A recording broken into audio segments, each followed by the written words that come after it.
Dear student, मैं विद्यासागर और आप देख रहे हैं VSK विद्यासागर सिंह का चैनल। तो देखिए, ये वीडियो है आप लोग को क्लास 10वीं के विज्ञान यानी साइंस में भौतिकी यानी फिजिक्स आप लोग को पाठ है 2, जिसका नाम है प्रकाश के अपवर्तन। इसका लेक्चरर वीडियो है पार्ट 3, क्योंकि इससे पहले हम आप लोग को 2 लेक्चरर वीडियो दे चुके हैं और पूरा अच्छा तरह से समझा दिए हैं। आप लोग दोनों का दोनों वीडियो देख लीजिएगा, तभी आप लोग तीसरा पार्ट देखने की कोशिश कीजिएगा, क्योंकि वो 2 वीडियो आप लोग को समझ में आएगा तभी ये तीसरा भी आने वाला है, नहीं तो आप लोग को अच्छा नहीं लगेगा। इसलिए आप लोग कोशिश कीजिएगा वो दोनों वीडियो देख लेने के लिए। लिंक डिस्क्रिप्शन बॉक्स में मौजूद है, आप लोग क्लिक करके देख सकते हैं। चलिए आप लोग को वीडियो शुरू करते हैं। लेक्चर इसका आप लोग देते हैं, समझते हैं। आप लोग सुनने की कोशिश कीजिएगा, देखने और समझने की कोशिश कीजिएगा, तभी आप लोग को पूरा तरह से समझ में आएगा। और हाँ, एक पार्ट का जो है प्रकाश के परिवर्तन, वो बहुत अच्छा तरह से 6 गो लेक्चर वीडियो से क्लियर करा दिया गया है। वो वीडियो देख लीजिएगा। आप लोग को न्यूमेरिकल उसका सोल्व करा दिया गया है, और आप ही साथ ही साथ आप लोग को ऑब्जेक्टिव का जो क्वेश्चन आंसर है वो भी सोल्व कर दिया गया है। हालांकि पूरा प्ले लिस्ट बना दी है, प्ले मतलब फिजिक्स का। आप लोग को उस पर क्लिक करके फिजिक्स का जितना वीडियो आप लोग को रहेगा वो उस पर क्लिक करके मिल जाएगा फिजिक्स का। आप लोग फटाफट सभी वीडियो देख लीजिए। हालांकि सभी वीडियो का लेक्चर के साथ साथ समझाते हुए और आप लोग को क्वेश्चन आंसर भी सोल्यूशन कराते चलेंगे आप लोग को। चलिए, यहाँ पे आप लोग को जो समझना है, तो पिछले वीडियो में अगर देखिए आप लोग, तो यहाँ तक आप लोग समझ गए होंगे। पिछले वीडियो मतलब आपतन कोण तक समझ गए थे। आपतन कोण क्या होता है, परिवर्तन कोण, ये सब मतलब सारा चीज़ बता दिए थे। परिवर्तन कोण यहाँ पे चलिए, उसके बाद यहाँ पे आप देखना है, आप लोगों को क्या देखना है। यहाँ पे देखिए आपतन कोण, यहाँ पे आपतन कोण के बाद अपवर्तन कोण तक जान गए थे। नीचे जानना है आप लोग को। देखिए कह रहा है आपतन कोण I से अपवर्तन कोण R छोटा है, अर्थात प्रकाश की किरण वायु मतलब क्या हो गया आप लोग को, तो वायु मतलब कहने का मतलब हो गया विरल माध्यम। तो मतलब विरल माध्यम से कांच, जैसे कांच में कह सकते हैं, जैसे में आप लोग को कांच क्या मतलब सघन कहिएगा तो कुछ भी है, ये कांच ही नहीं कुछ भी कह सकते हैं। तो मान लीजिए सघन माध्यम की ओर जा रहा है तो अभिलंब की ओर मुड़ रहा है। देखिए समझा रहे हैं, आप लोग को समझने की कोशिश कीजिएगा।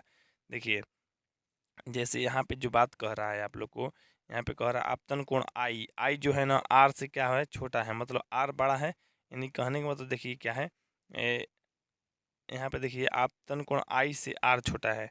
R छोटा है ना। चलिए R छोटा है आप लोग को I से, तो यहाँ पे देखिए सबसे पहले यहाँ पे मान लीजिए इस तरह से कोई आप एक लेंस बना लीजिए। ठीक, लेंस बना लीजिए। लेंस आप लोग को मान लीजिए इसको इस तरह से आ रहा है, इधर आ रहा है। अच्छा, यहाँ पे अभिलंब डाला गया है। अभिलंब हम दूसरे कलर से कर लेते हैं। अभिलंब चलिए हम दूसरे कलर से कर लिए। तो इस तरह से मान लीजिए अभिलंब हम डाल लेते हैं ऐसे। ठीक है, अब यहाँ पे देखिए आप लोग को, यहाँ पे अभिलंब डालने के बाद क्या होगा, अब यहाँ पे मान लीजिए कोई भी प्रकाश आ रहा है और यहाँ पे मुड़ रहा है। ध्यान दीजिए कि कहाँ मुड़ रहा है, तो इस तरह से मुड़ रहा है। तो मतलब I से क्या हो रहा है, R बड़ा हो रहा है। R बड़ा हो रहा है मतलब जितना I है उससे R क्या हो जा रहा है, बड़ा हो रहा है। तो बड़ा हो रहा है मतलब क्या हो रहा है, आप लोग को मतलब जाना चाहिए था इसे सीधे, सीधे नहीं निकल रहा है, सीधे से और दूर हट जा रहा है। यानी कहने को तो इस तरह से, क्योंकि देखिए ये जितना R है यहाँ I है, I से क्या है, R जो है छोटा है। यहाँ पहला में है ना जी, R छोटा है, R छोटा है तो यहाँ पे ऐसे होगा। जैसे देखिए बता रहे हैं इस तरह से, मतलब इस तरह से जा रहा है। ठीक, मतलब थोड़ा सा मुड़ रहा है तभी ना R छोटा होगा। जैसे मान लीजिए ये I हो गया, R क्या है, छोटा है। R जब छोटा है तो इस तरह से, तो ये अभिलंब की ओर है कि नहीं है, यहाँ पे आप लोग देख सकते हैं। यानी कहने का मतलब है, जैसे देखिए आप लोग को, जैसे मान लीजिए यहाँ पे समझने की कोशिश कीजिएगा। जैसे मान लीजिए इस तरह से यहाँ से कोई प्रकाश आ रहा है, सीधे निकल जाता, तब हम लोग कहते सीधे निकल रहा है। लेकिन ये सीधे ना निकल के ये क्या निकल रहा है, मतलब ये आप लोग को थोड़ा सा इधर हो गया, मतलब थोड़ा सा यहाँ से लेके यहाँ तक मुड़ गया। यहाँ तक मुड़ गया तो मतलब किस ओर मुड़ गया, तो ये अभिलंब की ओर मुड़ गया, अभिलंब की ओर मुड़ गया। अब आप लोग ये बताइए अभिलंब की ओर कब मुड़ता है, तो कभी भी वस्तु ये विरल माध्यम से सघन माध्यम में जाएगा। यानी ऊपर वाला जो माध्यम होना चाहिए विरल होना चाहिए, तो ऊपर वाला विरल होगा और नीचे वाला सघन है, सघन माध्यम है, तभी जाके यह शर्त लागू होगा। क्योंकि देखिए आप लोग को ऊपर में विरल माध्यम है, अब विरल माध्यम से जब सघन माध्यम में जाता है तो हमेशा अभिलंब की ओर जाता है, कि किस ओर, अभिलंब की ओर। यानी कहने का मतलब होता है आई से जो कोणवा है ना, मतलब आई वाला कोणवा वो मतलब आर वाला कोण छोटा होगा, मतलब आई कोण बड़ा होगा और आर छोटा होगा। तो यहाँ पे कहने का मतलब फिर से समझिए आप लोग, मतलब आपतन कोण आई, आपतन कोण I और अपवर्तन कोण R छोटा है। यहाँ पे देखिए I से क्या है, अपवर्तन कोण मतलब छोटा है।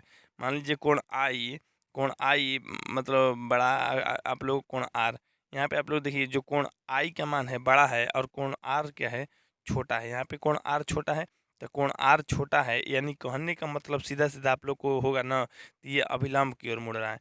तो अभिलंब की ओर मुड़ रहा है तो अभिलंब की ओर मुड़ेगा, यानी अर्थात प्रकाश की किरण वायु कहिए या माने मतलब विरल माध्यम कहिए, कोई भी विरल माध्यम आसान माध्यम जिसका घनत्व कम हो, आप लोगों को समझाए थे पिछले वीडियो में, ठीक है। अच्छा, तो ये आप लोग को मतलब जैसे वायु प्रकाश तब विरल माध्यम से कांच मतलब प्रकाश सघन माध्यम में जाने पे अभिलंब की ओर मुड़ जाती है। हालांकि आप लोग को पता चल गया कि अभिलंब की ओर मुड़ रहा है, अभिलंब की ओर मुड़ रहा है, तो यहाँ पे आप लोग को विरल माध्यम से सघन माध्यम में गया होगा, तो यहाँ पे इसी बात को बस समझना था, विरल माध्यम से सघन माध्यम में गया था। चलिए उसके जस्ट बाद आप लोग देखिएगा, तो जस्ट बाद यहाँ पे कह रहा है फिर से आपतन कोण आई से अपवर्तन कोण आर बड़ा है, आर इस बार बड़ा कर दे रहा है। देखिए आप लोग को समझाते हैं, ध्यान से देखिएगा। चलिए जैसे मान लीजिए इस तरह से आप लोग को कोई लेंस है, यहाँ पे ये आ रहा है आप लोग को क्या आपतित किरण किरण आ रहा है, यहाँ पे अभिलंब डालते हैं नीला कलर के, अभिलंब डाल दिए मान लीजिए इस तरह से, अभिलंब सीधे होता है। अच्छा, यहाँ पे देखिए जो जो हम डाले हैं, तो यहाँ पे क्या डाले हैं आप लोग को, ये अभी आपतन कोण मतलब आपतित किरण डाले हैं। तो आपतित किरण क्या हो रहा है ना आप लोग इस बार आर का जो मान है बड़ा है, आर क्या है बड़ा है, आई का मान छोटा है, आर को बड़ा करना है। तो यहाँ पे देख लीजिए मान लीजिए इस तरह से कर दीजिए, यानी कहने का मतलब आप लोग को सीधा सीधा है, अगर आप लोग को सीधे निकलता तो आप लोग को इस तरह से होता, आप लोग को जो कोई भी कोण बनता तो इस तरह से बनता बनता ना जी, इस तरह से नहीं ना बन रहा है, थोड़ा सा इधर मुड़ जा रहा है, यानी कहन देखिए यहाँ पे मुड़ रहा है आप लोग को, यानी कहने का मतलब आप लोग को साफ साफ पता चल रहा होगा कि ये अभिलंब से दूर भाग रहा है। क्या हो रहा है, अभिलंब से दूर भाग रहा है। पहले यहाँ पे था, तो पहले मतलब था आप लोग को, पहले मतलब मान लीजिए यहाँ पे था, पहले क्या था यहाँ पे था, लेकिन यहाँ पे ना रह के आप कहाँ पे चला गया, यहाँ मतलब कहने का मतलब अभिलंब से दूर भाग गया, अभिलंब से दूर भाग गया, देख रहे हैं ना अभिलंब से दूर भाग रहा है, तो अभिलंब से दूर भाग गया, तो मतलब आप लोग को यहाँ पे सीधा सीधा क्या कर रहा है कोण के बारे में, तो कोण का मान कहा है आप लोग को, जो कोण का मान आई है, क्या है आई, आई आप लोग को इस बार मतलब आर बड़ा रहेगा, इस बार आई छोटा रहेगा, मतलब आर जो है ये बड़ा है, तो आर बड़ा है, यानी कहने का मतलब कोण आई से बड़ा कोण आर, क्या कोण आई से बड़ा कोण आर। ये तभी संभव है जब आप लोग को ऊपर में सघन माध्यम हो, क्योंकि अभिलंब से दूर हट रहा है, अभिलंब से दूर कब हटता है, जब सघन माध्यम से विरल माध्यम में जाता है। तो सघन माध्यम ऊपर में है, तो सघन माध्यम से विरल माध्यम में जा रहा है, तभी आप लोग को अभिलंब से दूर हट रहा है, आप लोग को कन्फर्म समझ में आ रहा होगा। तो अभिलंब से दूर हट गया, यानी कहने का तो सघन माध्यम से विरल माध्यम में चला गया, सघन माध्यम से विरल माध्यम, यानी इस समय क्या होगा आप लोग को कोण आई का मान जो होता है आप लोग को यहाँ पे और कोण आर का मान छोटा आर मतलब अपवर्तन कोण और आपतन कोण, ठीक। तो ये अपवर्तन कोण इस समय बड़ा होता है, क्यों, क्योंकि सघन माध्यम से विरल माध्यम में आता है, तब यहाँ पे आप लोग सब समझ सकते हैं, देख सकते हैं। चलिए आगे बढ़ते हैं हम आप लोग को। चलिए यहाँ पे देखिए कह रहा है जब कोई प्रकाश, यहाँ पे ध्यान दीजिएगा, जब कोई प्रकाश किरण के दो माध्यमों को अलग करने वाली सतह को लंबवत पड़ती है तो वह बिना मुड़े निकल जाती है, यानी बिना मुड़े या बिना विचलित होते हुए। जैसे मान लीजिए, जैसे मैं इस तरह से मान लीजिए कोई चित्र है, देखिए हम चित्र भी बना दिए हैं ताकि आप लोग को मदद मिल जाएगा। जैसे देखिए लंबवत डाला जाएगा आप लोग को, जैसे मान लीजिए यहाँ से यहाँ देख रहे हैं कि यहाँ पे यहाँ मतलब कोई मान लीजिए लेंस है, लेंस से ऊपर से जब लंबवत डालेंगे इस तरह से, तो लंबवत डालिएगा तो ये क्या होगा, सीधे निकल जाएगा, मतलब बिना मुड़े निकल जाएगा। यहाँ पे भी दिख रहा है और यहाँ पे भी दिख रहा है, तो लंबवत जब भी डालिएगा मतलब 90 डिग्री पर सीधे सीधे, तो ये बिना मुड़े मतलब सीधे निकल जाएगा। और कभी भी जब मतलब ये ऐसे डालिएगा, मान लीजिए ऐसे, तो ये होगा आप लोग को यहाँ पे मुड़ जाएगा, कैसे, यहाँ पे मुड़ जाएगा आप लोग को ऐसे मुड़ेगा, यानी कहने का मतलब यहाँ पे मुड़ेगा प्रकाश, लेकिन इस तरह से लंबवत डालने पर प्रकाश नहीं मुड़ता है, ठीक ना। आप लोग को इस बात को याद रखनी चाहिए। यहाँ पे चलिए देखिए, यहाँ पे देख लीजिए आप लोग को, यहाँ पे क्या हो रहा है, जस्ट जो समझाएं वही है, ये अभिलंब हो गया, और इधर से जब प्रकाश डालेंगे तो क्या होगा, थोड़ा सा मुड़ेगा। लेकिन आप लोग को मतलब जैसे देखिए आप लोग को 90 डिग्री मतलब लंबवत जब आएगा, ये लंबवत प्रकाश नहीं आ रहा जी, इस पर ध्यान दीजिएगा। ये जो प्रकाश आ रहा है इधर से आ रहा है, किधर से आ रहा है, इधर से आ रहा है। अगर लंबवत आना होता तो सीधे आता, सीधे निकल जाता, सीधे आता और सीधे निकल जाता। तो कभी भी लंबवत जब डालेंगे मतलब प्रकाश, तो सीधे आएगा और सीधे निकल जाएगा, यानी बिना विचलन के या बिना अपवर्तन के आप लोग को निकल जाएगा, ठीक ना। चलिए आगे बढ़ते हैं, हम आप लोग को कह रहा है देखिए कांच की सिल्ली, कांच की सिल्ली, सिल्ली मतलब समझ जैसे बर्फ की सिल्ली होती है उसी तरह से कांच की भी सिल्ली, तो कांच की सिल्ली से पार करने वाला मतलब पार करने के बाद प्रकाश की किरण अपने पूरे पथ से हट गई तो, परंतु परंतु अपनी दिशा के समांतर हो रहिए। आपतित किरण और निर्गत किरण के बीच लंबवत दूरी के पार्श्विक, यहाँ पे पार्श्विक होगा, थोड़ा सा ऊपर में रहेगा, यहाँ पे ध्यान दीजिए। पार्श्विक विस्थापन मतलब आप लोग को लिटरल डिस्प्लेसमेंट कहते हैं, ठीक ना। अच्छा, जिस चित्र में एचएल पार्श्विक विस्थापन है, यहाँ पे देखिए चित्र समझ लीजिए और कुछ नहीं। यहाँ पे चित्र देखिए समझिए। जैसे मान लीजिए कोई भी मतलब समांतर ला रहे हैं किरण, यहाँ पे समांतर ला रहे हैं इस तरह से। अब समांतर यहाँ से किरण आ रहा है तो एगो तो मान लीजिए इस तरह से निकलेगा, ये निकल नहीं रहा है, ये प्रकाश आ नहीं रहा है, इस बात को ध्यान दीजिएगा। ये टूटी हुई रेखा से दिखाया गया है, बस एगो प्रकाश आ रहा है। कौन को प्रकाश? एगो। जैसे देखिए मान लीजिए यहाँ से यहाँ प्रकाश है आप लोग को, तो ऊपर में क्या है, विरल माध्यम है। अब विरल माध्यम से सघन माध्यम में जा रहा है, तो विरल से जब सघन में माध्यम में जाएगा तो आप लोग को सीधे अभिलंब की ओर मुड़ेगा, तो अभिलंब की ओर मुड़ेगा तो यहाँ पे आ जाएगा। और फिर ये मतलब ये हो गया आप लोग को कांच की सिल्ली, मतलब कहने का मतलब आप लोग को सघन माध्यम, और सघन माध्यम से आप बाहर निकाल दीजिए, मतलब विरल में लाइए, तो सघन से जब विरल में लाइएगा तो अभिलंब से दूर भागेगा। तो मान लीजिए इस तरह से अगर अभिलंब कर रहा था, यहाँ पे अभिलंब अगर मान लीजिए इसका अभिलंब इधर रहता तो ये क्या है आप लोग को अभिलंब की ओर है। अच्छा, यहाँ पे एक अभिलंब रहता तो ये अभिलंब से दूर भाग रहा है, यानी जो मतलब जो यहाँ पे प्रकाश है ये अभिलंब की ओर है, ये अभिलंब से क्या हो रहा है, दूर भाग रहा है, तो अभिलंब से दूर भाग रहा है। ठीक, यहाँ पे मान लीजिए इस तरह से यहाँ प्रकाश लें आप लोग को, तो ये मतलब है विरल माध्यम में, विरल में सघन में आया तो अभिलंब की ओर मुड़ेगा तो यहाँ पे आएगा।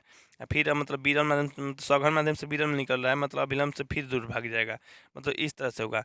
लेकिन असली जो आना चाहिए यहाँ पे इस तरह से आना चाहिए आप लोग को, मतलब आना चाहिए इस तरह से। अब पता चलता है कि ये मुड़ के और ये मतलब इधर उधर विचलित होके आप लोग को मत पता चलता है यहाँ से आ रहा है, यहाँ से कोई प्रकाश नहीं आ रहा है आप लोग को, बस यही मुड़ के आया है ये वाला। तो ये वाला जब आ गया, ये दोनों के बीच की दूरी, जैसे मान लीजिए ये भी हो गया रेखा, ये भी रेखा हो गया और ये भी रेखा हो गया, दोनों के बीच की दूरी को क्या कहते हैं, पार्श्विक विस्थापन। यहाँ पे देख सकते हैं दोनों के बीच की दूरी, मतलब यहाँ से लेके यहाँ तक क्या है, ये पार्श्विक विस्थापन। मतलब देखिए जिससे मान लीजिए हम यहाँ से बना लिए, यहाँ से बना लिए, ये जो जितना चौड़ा है ना ये वाला, यही है पार्श्विक विस्थापन। आप लोग को यहाँ पे दिख रहा होगा पार्श्विक विस्थापन के बारे में अच्छा से, ठीक ना। चलिए यहाँ से ध्यान दीजिए आप लोग को। जैसे देखिए एच और एल, तो यहाँ पे एच एल को क्या कहता है आप लोग को, ये पार्श्विक विस्थापन कहता है। यहाँ पे आप लोग को साफ साफ लिखा गया है, देखिए एच एल जो है आप लोग को पार्श्विक विस्थापन है, एच एल के है आप लोग को पार्श्विक विस्थापन है, समझा भी दिए आप लोग को। चलिए अब आगे बढ़ते हैं।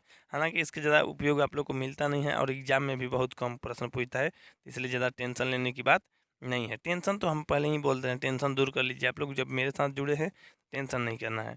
देखिए प्रकाश के परिवर्तन और अपवर्तन में अंतर, तो इसका प्रकाश के परिवर्तन और अपवर्तन में अंतर जानना है आप लोग को, सीधे सीधे स्क्रीनशॉट ले लीजिए। आप लोग को हमें ये बताकर मूर्ख बनेंगे या उतना टाइम नहीं है, होगा भी आप लोग को थोड़ा सा इसके बाद वाला वीडियो में आप लोग को ला देंगे, है ना। लेकिन अभी आप लोग को पढ़ना डिस्टर्ब हो जाएगा, क्योंकि प्रकाश के परिवर्तन और प्रकाश के परिवर्तन हम लोग को पढ़ने का नहीं है, थोड़ा बहुत जानकारी रख लेना है, याद करना है, आप लोग को लिखना है पड़ेगा, ठीक ना। चलिए, हालांकि बाकी सब चीज़ पढ़ा ही दिए हैं, ठीक। चलिए यहाँ पे देखिए कह रहा है आप लोग को, यहाँ पे दे सीधा सीधा यहाँ पे देखिए कह रहा है ए, मतलब सिल्ली की सतह डीसी की ओर खींचने पर पिन पी से क्यू रेखा मतलब टीएसआर की दिशा में दिखाई देती है, टीएसआर की दिशा में दिखाई देगा। टीएसआर कहाँ है, तो यहाँ पे देखिए आप लोगों को टीएसआर, यहाँ पे देखिए, यहाँ पे सीधा सीधा थोड़ा सा, हाँ देखिए, यहाँ पे देखिए टीएसआर ना, टी हो गया यहाँ पे, एस हो गया यहाँ पे, और आर कहाँ पे है आप लोग को, आर। टी एस आर क्या है, सीधी रेखा में दिखाई दे रहा है, क्या सीधी रेखा में दिखाई दे रहा है, सीधी रेखा में दिखाई देता है तो आप लोग क्या कहता है, तो यहाँ पे देखिए आप लोग को, तो यहाँ पे कह रहा है जब वो सतह डी सी की ओर देखने पर पिन पी से Q T T S R सीधा दिखाई देता है। यहाँ पे क्या होता है, सॉरी सीधा नहीं मतलब दिशा में दिखाई देता है, टी एस आर की दिशा में दिखाई दे रहा है। यहाँ पे निर्गत किरण का पार्श्विक, यहाँ पे पार्श्विक होगा, निर्गत किरण का पार्श्विक विस्थापन क्या आप लोग को, निर्गत किरण का पार्श्विक विस्थापन सिल्ली की चौड़ाई ए डी पर निर्भर करती है, सिल्ली की चौड़ाई ए डी पर निर्भर करता है। यदि सिल्ली की चौड़ाई अधिक होगी तो पार्श्विक विस्थापन भी अधिक होगा। मतलब सिल्ली की चौड़ाई में तो देखिए, मान लीजिए ये जो सिल्ली है आप लोग को, ये सिल्ली है, ये मान लीजिए बर्फ का सिल्ली है या कांच की सिल्ली, तो ये जितना मोटाई होगा उतना ही इसका अंतर होगा, मतलब ये दोनों दूर भागेगा या मतलब अंतर, तो मतलब जिसका आप लोग को सिल्ली की मोटाई अगर अधिक रहेगा तो पार्श्विक विस्थापन भी आप लोग को अधिक रहेगा, ये बात आप लोग को याद रखना है। हालांकि एग्जाम में कभी ऐसे इस तरह से उतना डेंजर क्वेश्चन नहीं देगा जैसे हम बता रहे हैं, लेकिन हम जो बता रहे हैं आप लोगों को एक भी कमी रहने वाला नहीं बता रहे हैं, ठीक ना। चलिए यहाँ से ध्यान दीजिए आप लोग को, उसके बाद कह रहा है निर्गत किरण का पार्श्विक विस्थापन सिल्ली की चौड़ाई AD मतलब बराबर BC पर निर्भर करता है। यदि आप लोग को यदि सिल्ली की चौड़ाई अधिक होगी तो पार्श्विक विस्थापन भी अधिक होगा। यहाँ पे आप लोग साफ साफ देख सकते हैं कि पार्श्विक विस्थापन भी आप लोग को अलग अलग मतलब अलग क्या मतलब ये यहाँ पे देखिए पार्श्विक विस्थापन आप लोग यहाँ पार्श्विक रहा होगा, पार्श्विक विस्थापन भी अधिक होगा। अगर आप लोग को सिल्ली की चौड़ाई अधिक तो पार्श्विक विस्थापन भी अधिक। चलिए उसके बाद देखिए आप लोग को पार्श्विक विस्थापन, यहाँ पे पार्श्विक जब छूट गया है ठीक ना। चलिए यहाँ पे देखिए पार्श्विक विस्थापन का मान आपतन कोण के बढ़ने पर भी बढ़ता है। देखिए मान लीजिए पार्श्विक कोण के मान बढ़ाना है, अगर आपतन कोण ज़्यादा है, आपतन कोण मतलब यहाँ पे आप लोग को कोण जो बन रहा है यहाँ पे अभिलंब डाला जाएगा ना, तो अभिलंब डालेंगे तो मतलब कोण बनेगा। ये कोण जो बनेगा आप लोग को यही है आप लोग को आपतन कोण। तो कभी भी याद रखिए आप लोग को मतलब कह रहा है सीधा सीधा पार्श्विक विस्थापन मान आपतन कोण के बढ़ने से भी बढ़ता है। पार्श्विक विस्थापन बढ़ाना है तो आप लोग को आपतन कोण भी बढ़ाना होगा। ठीक है, चलिए आगे बढ़ते हैं। आप लोग को किसी मकान की खिड़की के शीशे के बाहर की ओर वस्तु के देखने समय हम अपवर्तन के प्रभाव अर्थात पार्श्विक विस्थापन का अनुभव नहीं कर पाते हैं। ऐसा क्यों? इसलिए होता है खिड़की के शीशे साधारणतः पतले होते। थोड़ा सा बता रहे हैं आप लोग को। जैसे देखिए आप लोग अपने घर में या बस में बैठे होंगे, खिड़की की उस पार देख रहे होंगे या कोई गाड़ी में बैठे हुए हैं, तो खिड़की में देखते हैं इस वो जो मतलब खिड़की के उस पार की चीज़ दिखाई जो देता है, तो वो क्या होता है मतलब थोड़ा सा भी मतलब अपवर्तन के प्रभाव जो प्रदर्शित नहीं करता है। अपवर्तन मतलब छोटा बड़ा या टेढ़ा मुढ़ा दिखाई नहीं देता है आप लोग को। होता है ऐसा क्यों होता है? जैसे देखिए आप लोग को ध्यान दीजिएगा, ध्यान से सुनिएगा आप लोग को। किसी मकान की खिड़की के शीशे को बाहर की वस्तु देखने के समय हम अपवर्तन का प्रभाव क्या अपवर्तन के प्रभाव, चलिए यहाँ पे थोड़ा सा ये इधर उधर उधर हो जा रहा है। देखिए हम अपवर्तन के प्रभाव अर्थात पार्श्विक, यहाँ भी होगा आप लोग को पार्श्विक विस्थापन का अनुभव नहीं करते हैं। पार्श्विक विस्थापन का अनुभव नहीं होगा मतलब पार्श्विक विस्थापन रहेगा ही नहीं। ऐसा इसलिए होता है खिड़की की शीशे की साधारणतः पतले होती हैं।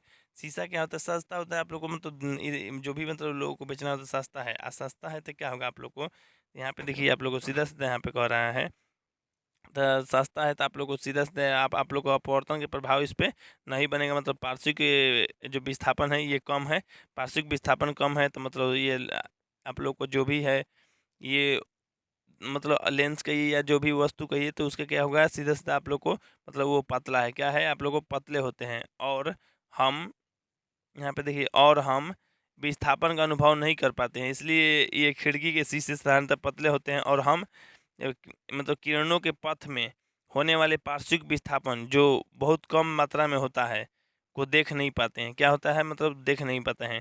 देखिए मतलब कांच के उस पार की चीज़ काहे नहीं, देखिए समझने की कोशिश कीजिए। कांच के उस पार की चीज़ को किसी को भी चीज़ को देखिएगा आप लोग को तो मतलब टेढ़ा मुड़ा हुआ या थोड़ा सा मतलब इधर उधर नहीं दिखाई देगा। क्यों? क्योंकि उसकी मोटाई जो होता है मतलब कांच की मोटाई जो है बहुत पतला है, इसलिए नहीं दिखाई देता है, इसलिए अंतर नहीं पता चलता है। नहीं तो कोई भी वस्तु थोड़ा बहुत मतलब मुड़ा हुआ ही है मतलब मुड़ा हुआ ही दिखाई देगा। ठीक ना, चलिए यहाँ पे आप लोग को अब अपवर्तनांक देखना है। अपवर्तनांक मतलब मैग्नीफिकेशन। यहाँ पे मेन चीज़ है अपवर्तनांक का। जितना चीज़ आप लोग समझ गए तो अच्छा हुआ, नहीं समझे तो आप लोग और भी अच्छा हुआ, कोई बात नहीं। यहाँ पे आप लोग को आगे समझने के लिए मिलेगा। थोड़ा सा इसमें देख लीजिए, कह रहा है किसी माध्यम के प्रकाश की किरण की दिशा को बदलने में क्षमता और उसका अपवर्तनांक कहते हैं। यहाँ पे अपवर्तनांक किससे कहते हैं? तो आम भाषा में देखिए आप लोग को सीधा सीधा दिए गए हैं आप लोग को किसी माध्यम के प्रकाश की किरण की दिशा में बदलने की क्षमता उसका अपवर्तनांक कहलाता है या कहते हैं। ठीक, अच्छा अब अपवर्तनांक की असली परिभाषा वो छोटा वाला था, असली परिभाषा यहाँ पे देखिए आप लोग को पढ़ रहे हैं। इसको यही याद रखिएगा आप लोग, एग्जाम में आ जाएगा आप लोग को। कह रहा है किसी माध्यम का अपवर्तनांक शून्य में प्रकाश की चाल और उस माध्यम में प्रकाश की चाल मतलब CM के अनुपात को कहते हैं। इससे अंग्रेजी की भाषा एन से सूचित किया जाता है। किससे? एन से सूचित किया जाता है। ठीक ना, अच्छा यहाँ पे आप लोग को कह रहा है किसी माध्यम का अपवर्तनांक बराबर इतना, तो किसी माध्यम का अपवर्तनांक बराबर होगा शून्य में प्रकाश की चाल और आप लोग को उस माध्यम में प्रकाश की चाल। तो यहाँ पे देखिए कभी भी आप लोग को अपवर्तनांक वाला सूत्र याद रखिएगा। सूत्र वाला मतलब कई बार आप लोग को एग्जाम में या मतलब जीवन में आप लोग को बेहतर करेगा। अपवर्तनांक यहाँ से यहाँ सूत्र याद रखिए आप लोग को। अपवर्तनांक बराबर क्या होता है आप लोग को शून्य में प्रकाश की चाल बटा में उस माध्यम में प्रकाश की चाल। ये आप लोग को अपवर्तनांक बराबर सूत्र होता है और परिभाषा होता है। आप लोगों का काम है देख लेना, देखने के बाद थोड़ा बहुत मेहनत करके उतार लेना या नोट्स तैयार कर लेना। लेकिन आप लोग से एक और रिक्वेस्ट है कि देखिए हम जो इसका PDF है आप लोग को PDF सेंड कर देंगे, किसी कोई दिक्कत नहीं होगी। क्योंकि देखिए मेरा जो क्लास चलता है आप लोग को वो क्लास आप लोग को ऑफलाइन चलता है। ऑफलाइन चलता है 3 घंटा का। और 3 घंटा का क्लास चल रहा है तो आप लोग को 80% रिजल्ट लाने की गारंटी हम देते हैं। आप लोग को 80% रिजल्ट आएगा। जिन लोगों को तैयारी करना है आप लोग को अच्छा से, तो वो आप लोग क्या कीजिए, ऑनलाइन ज्वाइन हो जाइए। आप लोग को मेरे नंबर से कॉन्टैक्ट कर लीजिए। मेरा नंबर है आप लोग को 8340453964। तो इस पर क्या करिएगा, कॉन्टैक्ट कर लीजिएगा। कॉन्टैक्ट कीजिएगा तो हम आप लोग को थोड़ा बहुत राय सलाह या कुछ भी अच्छी जानकारी देख सकते हैं। चलिए और हाँ, जिन लोगों को 80% रिजल्ट लाना है तो आप लोग को तैयारी के लिए जुड़ जाइए और 3 घंटा डेली क्लास कीजिए। अगर आप लोग मतलब मेरे नज़दीक में है तो ऑफलाइन आ सकते हैं, जो मेरे से दूर है ऑनलाइन ही पढ़ सकते हैं। ऑफलाइन क्लास जैसा जैसे टीचमेंट पे है आप लोग को, टीचमेंट पे यही फायदा है कि आप लोग पूछ सकिएगा, क्वेश्चन बोल सकिएगा और हम भी बोल पाएंगे। तो इस तरह से अच्छा है आप लोग को। तो बहुत लोग क्लास कर रहे हैं, आप लोग भी क्लास ज्वाइन कीजिए। चलिए यहाँ पे देखिए, अब आप लोग को अपर्तनांक का तो परिभाषा और सूत्र जान गए आप लोग। अब अपेक्षिक अपर्तनांक का जानना है। अपेक्षिक अपर्तनांक, तो अपेक्षिक अपर्तनांक समझने की कोशिश कीजिए। अपेक्षिक अपर्तनांक हालांकि ज़्यादा महत्वपूर्ण नहीं है, लेकिन फिर भी आप लोग को याद करना है। चल देखिए, कह रहा है दो माध्यमों के निरपेक्ष अपर्तनांकों के अनुपात को अपेक्षिक अपर्तनांक कहते हैं। ठीक ना, यहाँ पे कह देख फिर से पढ़ रहे हैं आप लोग को, दो माध्यमों के निरपेक्ष अपर्तनांकों के अनुपात अपेक्षिक अपर्तनांक कहा जाता है। ठीक, अच्छा यहाँ पे अब देखिए आप लोग को, देखिए अगर आप लोग को थोड़ा सा इसमें समझना है आप लोग को, तो थोड़ा सा ये पढ़ लीजिएगा अच्छा से ध्यान से। अब देखिए यहाँ पे आप लोग को सूत्र पढ़ना है। मतलब देखिए N21 आप लोग को क्या होता है, यहाँ पे देखिए ये सूत्र कहने का मतलब आप लोग को नीचे ही दिया गया है। आप लोग को इस सूत्र का मतलब या और भी सूत्र देखिए वही वाला, जस्ट वही वाला है। N21 बराबर क्या होगा, मतलब N21 लिख दिया या N21 के सूत्र है। तो N21 मतलब क्या होता है, वही हिंदी में लिखा गया है। N21 का मतलब क्या होता है, ठीक। अच्छा अब देखिए आप लोग को N21 का मान निकालते। N21 बराबर होता है C1/C2 होता है। क्या होता है, C1/C2। C1/C2 मतलब कहते हैं माध्यम 2 का माध्यम 1 के सापेक्ष अपर्तनांक। इसका हिंदी क्या होता है आप लोग को, माध्यम 2 का माध्यम 1 के साथ सापेक्ष अपर्तनांक। ठीक, नहीं तो यहाँ पे कह सकते हैं माध्यम 1 में प्रकाश की चाल बटा में माध्यम 2 के प्रकाश की चाल। यहाँ पे देखिए आप लोग को N21, यहाँ पे देखिए N21, तो N21 में क्या होगा आप लोग को, मतलब C2 और आप लोग को C1, यहाँ पे यही ना होगा जी, मतलब C2 और यहाँ पे सॉरी ये नहीं होगा, ऊपर में 1 होगा नीचे में 2 होगा, तो C2 हो जाएगा। ठीक, तो ऊपर में क्या कहेगा आप लोग को, माध्यम 1 में प्रकाश की चाल बटा में माध्यम 2 में प्रकाश की चाल। इस तरह से आप लोग को यहाँ से सूत्र देखिए इंग्लिश में भी लिखा गया है आप लोग को, ये आप लोग को हिंदी में भी लिखा गया है। तो दोनों ही सूत्र कुछ नहीं है, आप लोग को तो लग रहा है भारी है या कुछ ऐसा वैसा है, तो कुछ नहीं है, आप लोगों को सूत्र है मामूली सा। ये सूत्र आप लोग को आसानी से याद हो जाएगा, कोई दिक्कत नहीं है। अगर N12 कह दिया आप लोग को निकालने का, N12 तो N बराबर 12 बराबर होता है आप लोग को C2 बटा में C1। जैसे कहेंगे आप लोग को मतलब माध्यम 1 का माध्यम 2 के सापेक्ष अपर्तनांक बराबर। इसका देखिए हिंदी मतलब N12 का मतलब क्या होता है, हिंदी क्या कहेंगे, तो देखिए N1 का माध्यम 2 के सापेक्ष अपर्तनांक। यहाँ पे देखिए आप लोग को माध्यम 1 का माध्यम 2 के सापेक्ष अपर्तनांक, यहाँ पे इसका हिंदी यही है कि माध्यम 1 का माध्यम 2 के साथ सापेक्ष अपर्तनांक, यही हो गया आप लोग को इसका हिंदी। ठीक, इसका हिंदी का बात कीजिएगा तो यहाँ पे कह रहा है माध्यम 2 में प्रकाश की चाल और बाटा में आप लोग को माध्यम 1 में चार प्रकाश की चाल। सी का मतलब होता है उस माध्यम में प्रकाश की चाल। C2 है तो C2 मतलब कहने का मतलब माध्यम 2 में प्रकाश की चाल। नीचे C1 है तो मतलब माध्यम 2 में मतलब एक में प्रकाश की चाल। यहाँ पे आप लोग को दिख रहा होगा, ये सूत्र आप लोग को यहाँ पे दिख रहा होगा। ठीक, ये सूत्र आप लोग को याद रखना है, ठीक ना। अब देखिए आप लोग को, देखिए यहाँ पे आप जानेंगे आप लोग को प्रकाश के अपवर्तन के नियम। प्रकाश के अपवर्तन के नियम, तो जिस तरह से आप लोग को प्रकाश के परिवर्तन के नियम जाने थे, उसी तरह से आप लोग को प्रकाश के अपवर्तन के नियम भी जानना जरूरी है। थोड़ा सा इस बात पे ध्यान दीजिए आप लोग। देखिए जो भी लेक्चर वीडियो है थोड़ा सा इस तरह से सुनिए ध्यान से, तो कोई भी क्वेश्चन इसमें अड़चन ना बने, कोई भी क्वेश्चन दुविधा ना बने, पूरा मन में आ जाए, आप लोग को समझ में आ जाए। एक बार नहीं दो बार वीडियो देख लीजिएगा तो और आ जाएगा। तो प्रकाश के अपवर्तन समझते हैं आप लोग को, जो भी इसके रिलेटेड है वो सारी बात हम लोग जान जाएंगे तो अच्छा रहेगा। इसके बाद जो आएगा आप लोग को वीडियो, उसमें भी आप लोग को लेक्चर वीडियो में आप लोग को कुछ ना कुछ सीखने के लिए मिलेगा। ध्यान से देखिएगा, उस वीडियो का इंतजार कीजिएगा। उस वीडियो को देखने के लिए मेरे चैनल को सब्सक्राइब कर लीजिए, वीडियो को लाइक कर दीजिए, सब लोग के पास शेयर कर दीजिए, ताकि सब लोग पढ़ के 80% और अच्छा से अच्छा रिजल्ट ला सके। चलिए अब देखिए आप लोग प्रकाश के अपवर्तन के नियम। तो प्रकाश के अपवर्तन के दो नियम निम्नलिखित हैं।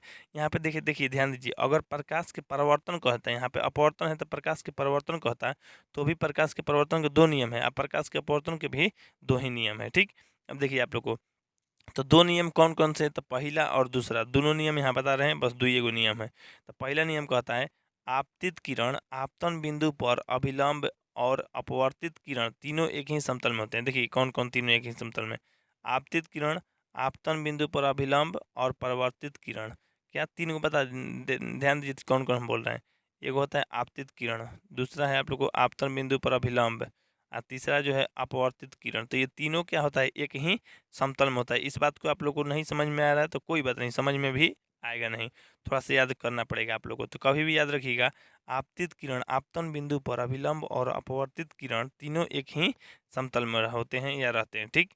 अब दूसरा नियम जो देखिए, दूसरा दूसरा देखिए कह रहे हैं आप लोग को, किन्हीं दो माध्यम में प्रकाश के मतलब विशेष वर्ण के लिए आपतन कोण की ज्या और आप लोग को अपवर्तन कोण की ज्या का अनुपात नियतांक होता है। नियतांक मतलब कह रहा है, ज्या मतलब होता है साइन, आपतन कोण के ज्या मतलब आपतन कोण साइन आई हो जाएगा, आप अपवर्तन कोण के मतलब ज्या आप लोग को तो यानी साइन आप लोग को आर हो जाएगा। तो साइन आई बटा में साइन आर हो गया, साइन आई बटा में साइन आर हो गया। इसी को दिया है स्नेल के नियम, यानी स्नेल प्रतिपादित किया है।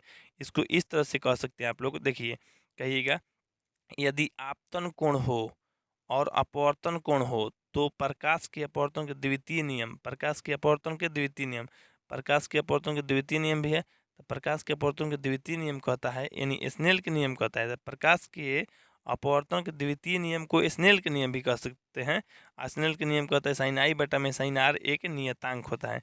देखिए जिस तरह से आप लोग को न्यूटन के प्रथम गति नियम को जड़त्व के नियम कह सकते हैं, तो उसी तरह प्रकाश के अपवर्तन के द्वितीय नियम को आप लोग को यहाँ पे आप लोग को स्नेल के नियम कह सकते हैं। किसका? स्नेल के नियम कह सकते हैं। ठीक ना, स्नेल के नियम। तो ये स्नेल का नियम या स्नेल का कोई सूत्र पूछेगा तो आप लोग को सीधा सीधा बोलना है साइन आई बटा में साइन आर। ये कन्फर्म आप लोग को क्वेश्चन एग्जाम में आने वाला है, तो आप लोग थोड़ा सा अच्छा से देख के बना लीजिएगा ताकि आप लोग को अच्छा रिजल्ट आए। देखिए आप लोग को अभी से तैयारी में लगे रहिएगा तो कोई दिक्कत नहीं है, रिजल्ट आप लोग को अच्छा आएगा ही आएगा। पूरा प्ले लिस्ट दिए हैं आप लोग को, जिस पर क्लिक करके आप लोग सभी वीडियो देख सकते हैं।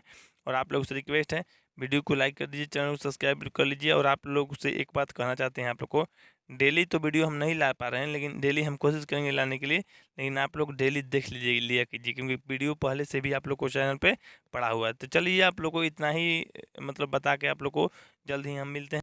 तो ठीक है, आप लोग को हम मिलते हैं आप लोग को अगला वीडियो में। और आप लोग कमेंट करके बताइएगा ये वीडियो आपको कैसा लगा है। और आप लोग को जो अगला वीडियो आएगा, अगला वीडियो का भी इंतजार कीजिएगा। और आप लोग से रिक्वेस्ट है, वीडियो को लाइक कर दीजिए, मेरे चैनल को सब्सक्राइब नहीं किए सब्सक्राइब करके बेल आइकन दबा दीजिए। वीडियो को शेयर कर दीजिए उन लोगों के पास जो 10वीं की तैयारी करके 80% रिजल्ट लाना चाहते हैं। देखिए आप लोग को फिर से हम बता देना चाहते हैं, जिन लोगों को मैट्रिक में लगता है कि आप लोग को टीचर अच्छा से पढ़ा नहीं रहे हैं, या उनमें कैपेसिटी नहीं है, या उस तरह से तैयारी नहीं दे पा रहे हैं जो कि आप लोग को जितना रिजल्ट आ सके, तो आप लोग सीधे सीधे मेरे से तैयारी कर सकते हैं। आप लोग अपने घर बैठे ऑनलाइन की मदद से, ऑनलाइन क्या मेरा ऑफलाइन जो कोचिंग चलता है ना 3 घंटा, 3 घंटा का वही कोचिंग को हम ऑफलाइन वाला के ऑनलाइन कर दिए हैं। मतलब दूर के भी बच्चे देख सकते हैं, पढ़ सकते हैं। तो उसकी मदद से आप लोग डेली पढ़ा कीजिए ताकि आप लोग को रिजल्ट बहुत ही अच्छा है। तो देखिए आप लोग उसके से यही है कि आप लोग मेरे नंबर जो दे रहे हैं आप लोग को, उस नंबर पर कॉन्टैक्ट कर लेना है। ये मेरा नंबर है, आप लोग को 8340453964। तो इस पर कॉन्टैक्ट कीजिएगा। तो आप लोग अपना नाम, जिला का नाम बता दीजिएगा, और आप लोग को जो हेल्प चाहिए वो भी बोल दीजिएगा, ताकि हम आप लोग को जो भी हेल्प अपने तरफ से दे सकते हैं देने की कोशिश करेंगे। तो ठीक है, आप लोग को हम मिलते हैं अगले वीडियो में। तब तक के लिए जय हिंद, जय भारत, वंदे मातरम।